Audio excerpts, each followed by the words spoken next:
তিনিজনৰ তালিকাত ময়ো এজন। একেবাৰে নকৰো ভুল হ'ব যিহেতু মই অতি চমুকৈহে কওঁ, মই ক'বলৈ লগা গোলাম গামোচা আদৰণি বিচাৰিছোঁ। বাইদেউ মই মাজলৈ আহিবৰ কাৰণে অনুৰোধ জনাইছোঁ। সভাৰ কাম কৰক, স্বাস্থ্য ভালে থাকক, আমি এই কামনা কৰিলোঁ। আমাৰ পৰিয়ালবৰ্গ হৈ সকলোৰে হৈ তোমাৰ হাত দিয়ক, আমি কামনা কৰিলোঁ। মই অতি আদৰণি জনাব।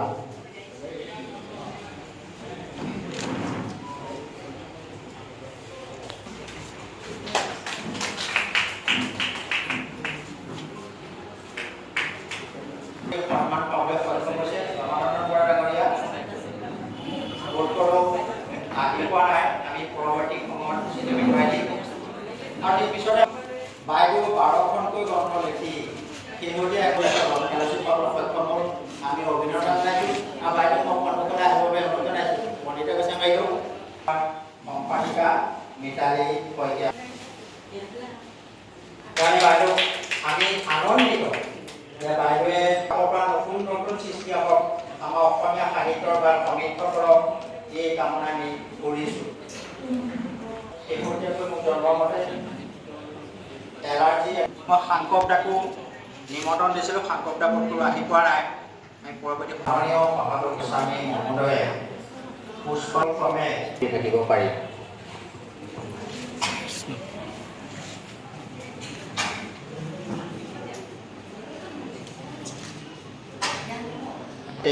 য'তেই আছে শান্তিত থাকক। এই মুহূৰ্তত তেখেতৰ প্ৰতি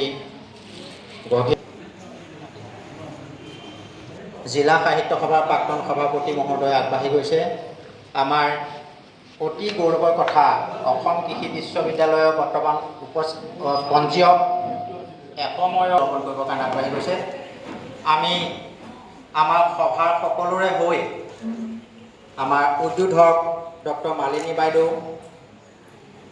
শিক্ষাবিদ নাৰায়ণ ভূঞা ডাঙৰীয়া, শ্ৰীযুত দেৱেন দাসা ডাঙৰীয়া, শ্ৰীযুত ৰবীন বৰকটকী ডাঙৰীয়া, আৰু আমি আজি সভা অনুষ্ঠানিক অনুৰোধ জনাইছোঁ।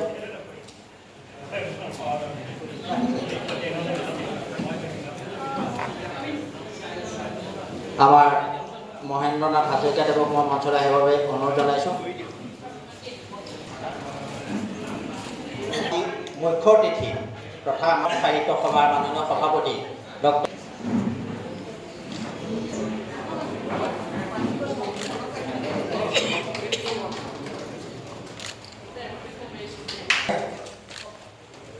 আমি আজি অনুষ্ঠান জনাইছে।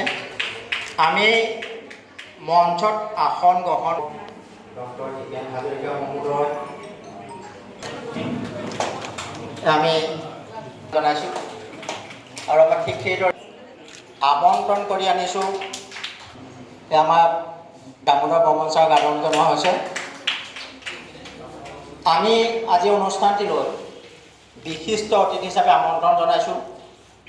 আমাৰ স্বাস্থ্যলকৰ জৰিয়তে চিৰজা জিলা সাহিত্য সভা আৰু গৱেষক সাহিত্যিক দেওৰাম দাসা স্মাৰক বঁটা সমিতি, ৰেখা দাসা স্মাৰক বঁটা 2024 প্ৰাপক শিক্ষাবিদ সমাজকৰ্মী শ্ৰীযুত বৰ্ণালী শইকীয়া বৰা ডাঙৰীয়ানীলৈ আন্তৰিক সম্বৰ্ধনা, শ্ৰদ্ধাভাজনী আকৌ জয় জয়তে যোৰহাট জিলা সাহিত্য সভা আৰু গৱেষক সাহিত্যিক দেওৰাম দাসা স্মৃতিৰেখা সমিতিয়ে আজি এই শুভক্ষণত আপোনালৈ জনাইছোঁ আন্তৰিক সম্ভাষণ।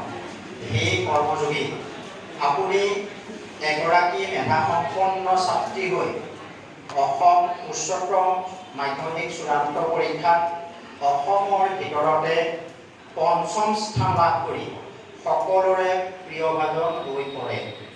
প্ৰথমে আপুনি শিক্ষকতাৰ দৰে মহান বৃত্তি গ্ৰহণ কৰি শত সহস্ৰজনক জ্ঞানৰ প্ৰদীপেৰে আলোকিত কৰিলে। আপুনি সম্প্ৰতি ৰাজ্যিক মহিলা আয়োগৰ উপাধ্যক্ষৰ দৰে গুৰুদায়িত্বত নিষ্ঠা আৰু সততাৰে সেৱা আগবঢ়াই আছে। উল্লেখ্য যে 2011 চনৰ পৰা 2016 চনলৈ অসমৰ মাননীয় মুখ্যমন্ত্ৰী মহোদয়ৰ বিশেষ কৰ্তব্যৰত বিষয়া ৰূপে কৰ্ম সম্পাদন কৰি নিজৰ কৰ্মদক্ষতাৰ পৰিচয় দিছিল।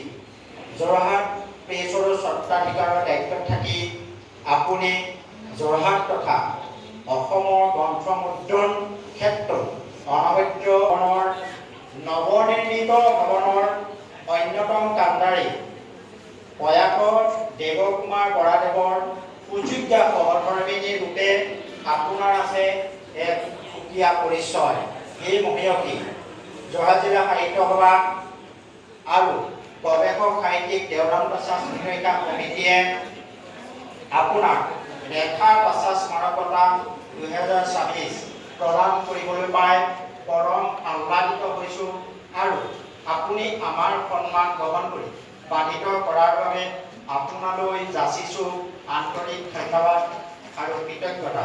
পৰম পিতা পৰমেশ্বৰে আপোনাক সুস্বাস্থ্য আৰু সুদীৰ্ঘ কৰ্মময় জীৱন প্ৰদান কৰক, এই কামনাৰে মহেন্দ্ৰনাথ হাজৰিকা সভাপতি, মিতালী শইকীয়া সম্পাদক, যোৰহাট জিলা সাহিত্য সভা, কবিতা দাসা দাতা পৰিয়ালৰ সদস্য, অভিৰাম দাসা সভাপতি, খেৰুকা সম্পাদক, গৱেষক সাহিত্যিক দেওৰাম প্ৰসাদ স্মৃতিকা কমিটি।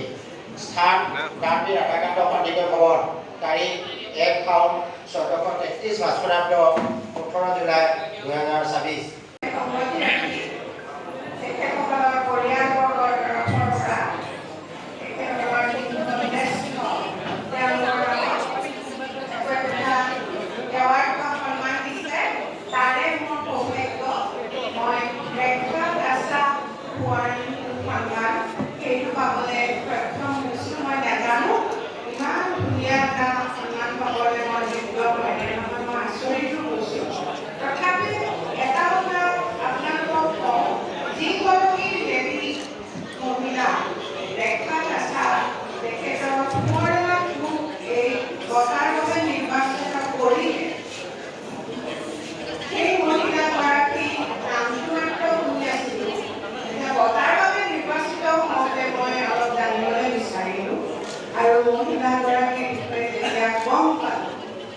তেতিয়া মই নিজকে সঁচাকৈ সৌভাগ্যৱতী বুলি ভাবিছোঁ, কাৰণ সেইগৰাকী এনেকুৱা এগৰাকী মহিলা যি 55 চনতে জন্ম হৈ মই কবিতা দাসা বা তেখেতসকলৰ পৰা গম পাইছোঁ। তেওঁ পঢ়াটো ঘৰত উৎসাহ পাইছিলে, কিন্তু তেনেকুৱা বহুত মহিলা থাকোঁতেও তেওঁ পঢ়াটো নেৰিলে, পঢ়িছিলে, নিজৰ ঘৰৰ পথাৰত ৰুইছিলে, গাইছিলে আৰু তাৰ মাজতে বোলে বোকাৰ পথাৰত ৰোৱা কৰি সেই সাজ সদায় বাগানৰ স্কুলত শিক্ষাদান কৰি বহু ছাত্ৰ ছাত্ৰীৰ মৰমৰ শিক্ষয়িত্ৰী হৈছিলে। লগতে মই আমাৰ ভানুপত মহোদয়, কামাখ্যা দাসা ডাঙৰীয়া আৰু তেওঁৰ ভতিজা ভতিজীসকলক চিৰকুমাৰী হৈ থকা অৰ্থাৎ বিবাহ নকৰা সেই বাইদেউগৰাকীয়ে শিক্ষা সাহিত্য চৰ্চা শিকাব পাৰিছিলে। আৰু গতিকে তেনেকুৱা এগৰাকী মহিলা যি সমাজখনক পৰিয়ালক, তাৰোপৰি আপোনালোকে সকলোৱে জানে যে বাগিচা অঞ্চলৰ পৰা তেতিয়াতে তেওঁ আহি সকলোকে শিক্ষাৰে আৱিষ্কাৰ কৰাত জোৰ দিছিলে। সেই মহিলাগৰাকী তেওঁ নিজে বিবাহ কৰি বা নিজৰ সংসাৰ নকৰি ছাত্ৰ ছাত্ৰী আৰু ভতিজাসকলৰ মাজত তেওঁ জীৱন পাৰ কৰিছিলে। আৰু সেই মহিয়সীগৰাকীক আমি প্ৰণাম জনাইছোঁ। তেওঁ য'তে আছে ভগৱানে তেওঁক শান্তিৰে ৰাখক আৰু তেওঁৰ নামত আমি মই বঁটাটো গ্ৰহণ কৰিছোঁ।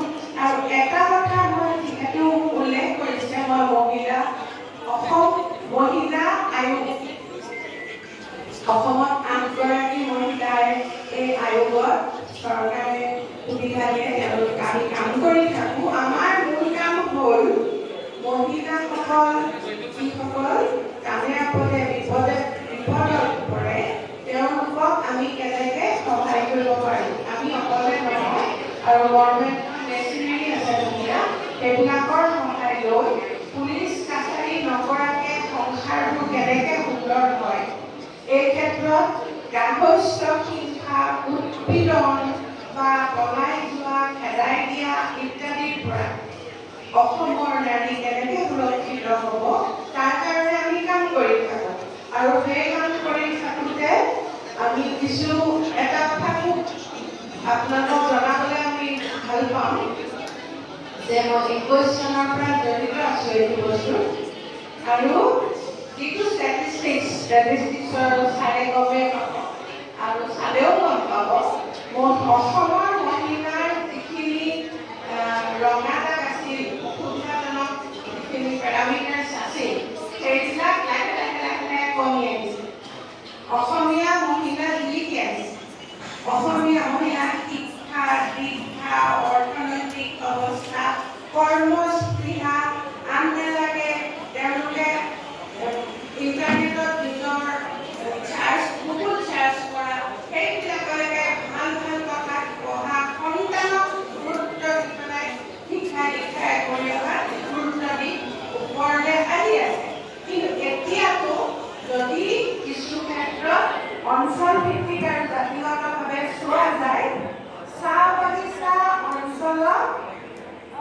কিছু ক্ষেত্ৰত মহিলা অকণমান কঠিন পৰিৱেশ বা অত্যাচাৰত অলপ বেছিকৈ পাই আছিলে এতিয়াও যিখিনি দেখা যায় বিশেষকৈ ট্ৰেফিকিং বুলি যিটো কয় কিবা মহিলাসকলক যে কামদিনকৈ বুলি লৈ গৈ পেলাই বিক্ৰী কৰে তেনেকুৱা ক্ষেত্ৰত অন্যান্য অসমৰ জিলাভিত্তিক বা জেগাভিত্তিক বা জাতিভিত্তিক বিচাৰিলে বাগিচাৰ ধুনীয়া ধুনীয়া ছোৱালীবিলাকক চাকৰি দিম বুলি লৈ যোৱা আৰু ঠগ খোৱা মহিলা বাগিচা মহিলা অলপ বেছি হৈ আছে সেইকাৰণে সজাগতা লাগিব তেওঁলোকেও ভাবে ভাল চাকৰি পাম লৈ গৈ বিক্ৰী কৰা এটা আৰু এইটো খবৰ দি থওঁ কমি আহিছে বাগানৰ ছোৱালীও বহুত জনা শুনা হৈ আহিছে পিতৃ মাতৃ জনা শুনা হৈছে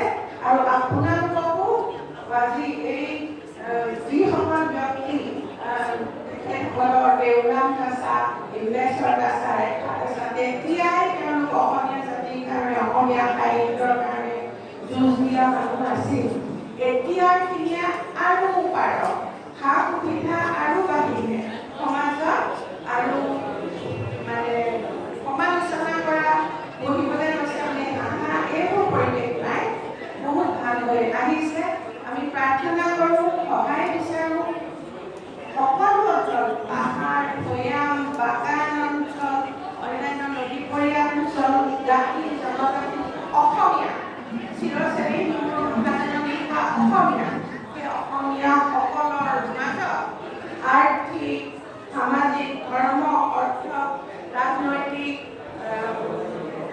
অৰ্থনৈতিক সকলো কথা ভাল হৈ আহক অসম জিলিকি থাকক আৰু এনেকুৱা মহিলা যিগৰাকী মহিলা 55 চনতে জন্ম হৈ সমাজৰ বাধা নেওচি শিক্ষা লৈ সমাজত শিক্ষিত কৰি কিতাপ পত্ৰ ৰচনা কৰি প্ৰবন্ধ পাতি লিখি কবিতা লিখি সচেতন কৰিব যদি এতিয়াই পাৰিছিলে এতিয়ানো কিহৰ অভাৱ এতিয়াও পাৰিব আমি ইয়াকে প্ৰাৰ্থনা কৰিছোঁ মই আজি বিশেষ